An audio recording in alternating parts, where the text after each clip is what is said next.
আজ সকালের নাস্তা বাইরে থেকে নিয়ে আসলাম আর বাসার জন্য টুকটাক কিছু গ্রোসারি শপিং করলাম। হ্যালো, আসসালামু আলাইকুম everyone, this is Shanta from daily diary of Shanta. কী অবস্থা সবার? আশা করছি যে যেখান থেকে আমার ব্লগটি দেখছেন না কেন সবাই ভালো আছেন। আজকে সকালে ঘুম থেকে ওঠার পরপরই বয়েল চিকেন করেছিলাম চিরু, সিম্বু আর পিকুর জন্য। সো সেটাই দিচ্ছিল সাদিয়া। তারপরে আমরা আজকে ভেবেছি যে সকালে নাস্তাটা বাইরে থেকে নিয়ে আসব। তার জন্য আমাদের সঙ্গে করে চিরুকে নিয়ে যেতে চাচ্ছিলাম, বাট চিরু কোনোভাবেই যেতে চাচ্ছিল না বাহিরে। সে একদম কান্নাকাটি শুরু করে দিয়েছে। তাই ভাবলাম আমরা পিকুকে নিয়ে যাই। অনেক দিন ধরে ওরা বাসার বাহিরে যায় না, সো একটু বাহির থেকে ওদেরকে ঘুরিয়ে নিয়ে আসি। তাই পিকুকে নিচ্ছিলাম। আর পিকু মাশাল্লাহ অনেক শান্তভাবেই আমাদের সাথে যাচ্ছিল। আর পুরো রাস্তাটাই আজকে অনেক ফাঁকা। আসলে সকালের নাস্তাটা বরাবরই আমাদের স্কিপ হয়ে যায়। মাসে হয়তো বা 3 থেকে 4 বারই দেখা যায় সকালে নাস্তা করা হয়, কিন্তু আজকে হঠাৎ করেই কেন যেন ইচ্ছে হলো সকালে নাস্তা করার জন্য, আর তাও বাহিরের নাস্তা। যেহেতু অনেক দিন যাবৎ বাসার ভিতরেই থাকা হয়, বাহিরে বের হওয়ার সুযোগ পাচ্ছিলাম না, এই সুযোগে মনে হলো একটু বাসার বাহিরে থেকে একটু ঘুরেই আসি। অনেক দিন ধরে বাইরের আলো বাতাসও দেখি না।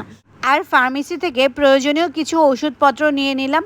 এখন আমরা চলে যাব বাসায়। দেখতেই পাচ্ছ পিকু কতটা খুশি। বেশ কিছুদিন ধরে তারা চুরি করে বাসার বাইরে বেরই হতে পারছিল না, একদম ঘরবন্দি জীবন কাটাচ্ছিল।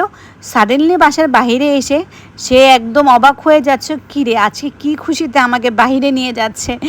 যাই হোক, সেও খুব খুশি। তো এই দিকে ওয়াফিয়া সকালে ঘুমিয়েছিল, তাই ওয়াফিয়াকে আর নিয়ে যায়নি, কিন্তু ওয়াফিয়া দেখলে খুবই কান্নাকাটি করতো। তো চলে আসলাম আমরা বাসায়। দোকান থেকে আমরা পরোটা ডাল ভাজি নিয়ে এসেছি, আর বাসায় আমি চা বানিয়েছি। সকালের নাস্তায় আসলে চা না হলে সকালের নাস্তাটাই ইনকমপ্লিট থেকে যায়। সো অনেকটা যেহেতু বেলা হয়ে গেছে, আমি আমার নাস্তাটা শুরু করে দিয়েছি। সাদিয়া ওখানে চিরু, সিম্বু, পিকুর যে ঘরটা আছে সে ঘরটা একদমই নোংরা হয়ে আছে, সেই ক্ষেত্রে ওইটা ক্লিন করছে, ওর একটু সময় লাগবে। সো এই সুযোগে আমি খেয়ে নিচ্ছি, যেহেতু সকালে নাস্তা দেখে আমার আর তর্স হচ্ছে না, মনে হচ্ছে এখনই খাই। সো আমি আর ওর জন্য ওয়েট না করে খাওয়া শুরু করে দিয়েছি। আর খেতে খেতে আমাদের একটা পার্সেল চলে আসে। দারাজে অ্যাকচুয়ালি কিছু প্রোডাক্ট আমরা দেখেছিলাম দুইজনে, আমি আর সাদিয়া।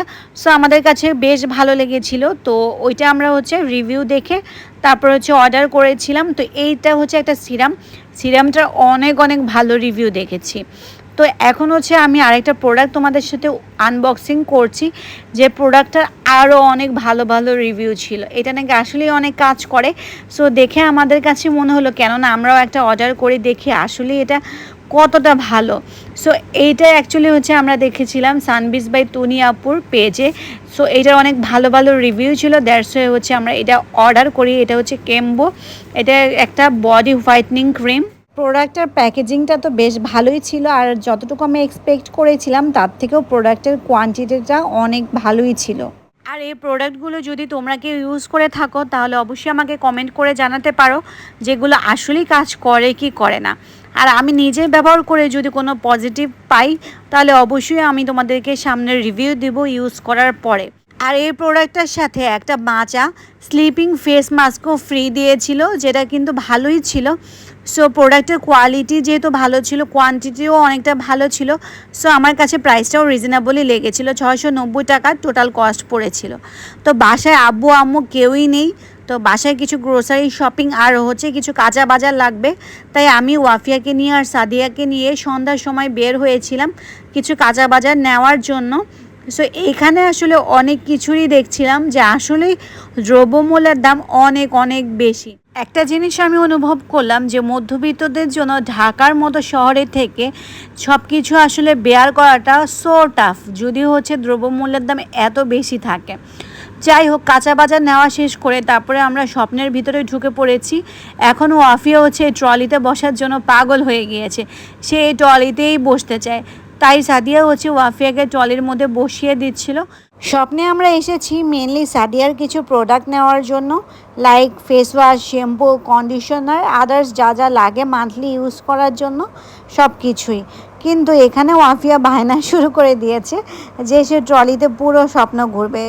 তো সাদিয়া তাই করছিল। তারপর হচ্ছে ও ওর প্রোডাক্টগুলো নিয়ে নিল।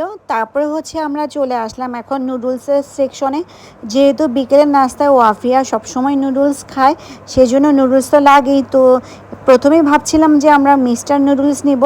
তারপর সাদিয়া আমাকে সাজেস্ট করলো যে নেপালিয়ান একটা নুডলস রয়েছে, বাংলাদেশি মেড, ইয়ো ইয়ো, এই নুডলসটা খেতে বেশ মজার। সো তার সেজন্য হচ্ছে আমরা ইয়ো ইয়ো নুডলসটাই নিয়ে নিলাম।